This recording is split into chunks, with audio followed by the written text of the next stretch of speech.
April 1940. Norway was collapsing. German ships were entering the fjords. Cities were falling within hours.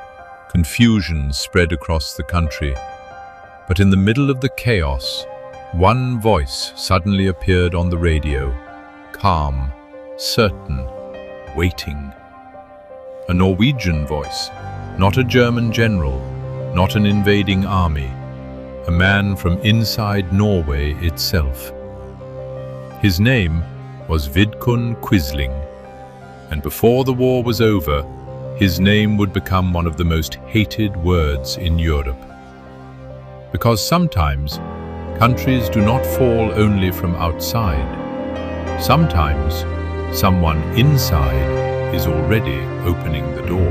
Long before German soldiers arrived in Norway, Vidkun Quisling already believed democracy was weak.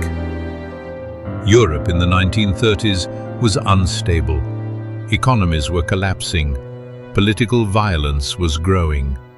Fear was spreading everywhere.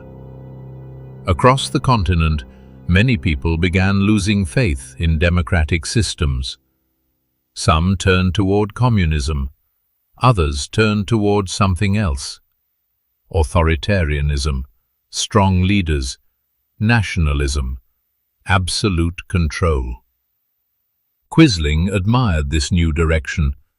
He believed Norway needed discipline, unity, obedience, not debate, not political compromise. To him, democracy looked slow and fragile systems rarely survive violent times. In 1933, Quisling created his own political movement, National Samling, National Unity. But despite the dramatic rhetoric, almost nobody supported him. Elections were disastrous. Norwegians largely rejected his ideas. He wanted power, but Norway did not choose him. So eventually, he looked elsewhere. This is one of the oldest patterns in political history. During moments of fear and instability, some people stop believing freedom can protect them. They begin prioritizing order over liberty, security over democracy, strong leadership over slow institutions. It happened in multiple countries during the 1930s. Economic crisis weakened trust. Polarization weakened unity. Fear weakened democratic confidence. And when societies become afraid enough, authoritarian movements stop looking extreme. They start looking efficient. This is why modern states are rarely destroyed only by military force. Systems usually weaken internally first. Trust erodes. Institutions lose legitimacy. People stop believing in the structure itself. And once that happens, outside pressure becomes far more dangerous. Then came April 1940. Germany launched Operation Weserübung. Norway was attacked from sea, air and land at the same time. The government was shocked. Communication lines were collapsing. Nobody fully understood what was happening. And inside this confusion, Quisling made his move. On April 9th, while fighting was still ongoing, he entered a radio studio in Oslo. Then he announced something extraordinary. He declared himself Prime Minister of Norway. No election, no constitutional process, no authority, just a microphone and the support of Nazi Germany. It was effectively a coup broadcast live on radio. For many Norwegians, the shock was enormous. The invasion itself was terrifying, but hearing a fellow Norwegian cooperate with the occupiers felt even worse.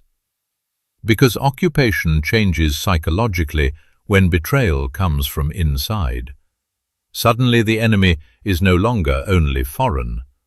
Trust itself becomes unstable. Who is loyal? Who is collaborating? Who is secretly helping the occupiers? These questions slowly poison societies during occupations, and Germany understood this extremely well. Armies can capture territory, but collaborators help control populations. Every large occupation system in modern history depended on local cooperation, not just soldiers, administrators, police, media figures, bureaucrats. Empires and invading powers rarely control societies alone. They usually need insiders, people who understand the language, the institutions, the culture, because controlling a country is not only military, it is administrative, psychological, informational. The most efficient occupations are often the ones where citizens begin policing each other. And propaganda becomes critical in this process, not necessarily to convince everyone, but to create confusion, uncertainty, fear. Once people stop knowing what is true, resistance becomes much harder. Quisling never became powerful because Norwegians loved him. Most did not. In fact, many despised him. But that almost makes the story more important, because history is full of people who were politically weak until a larger crisis suddenly made them useful. Germany did not need Quisling to win elections. They needed him to create legitimacy. A Norwegian face for a foreign occupation. Someone who could make collaboration appear official. And over time, Quisling's government helped enforce Nazi policies inside Norway. Arrests, censorship, political repression, cooperation with German authorities. His name became permanently associated with betrayal. So much so that during World War II, the word Quisling itself entered international language, meaning traitor, collaborator, someone who helps destroy their own country from within. And this is why Quisling still matters today. Not because he was uniquely evil, but because he represents something universal, a system under pressure, fear spreading through society, democracy losing confidence in itself, and one man deciding that power mattered more than loyalty. Norway survived the war, but the story of Quisling outlived the occupation itself. Because this pattern did not end in 1945, history repeatedly shows the same uncomfortable truth. Countries rarely collapse from only one direction. External pressure matters, but internal fractures matter too.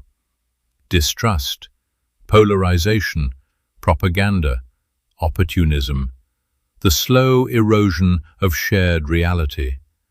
Sometimes the most dangerous threat to a system is not the army outside the border, but the people inside who stop believing in the system itself. And perhaps that is why the name Quisling survived history, not as the name of a man, but as a warning.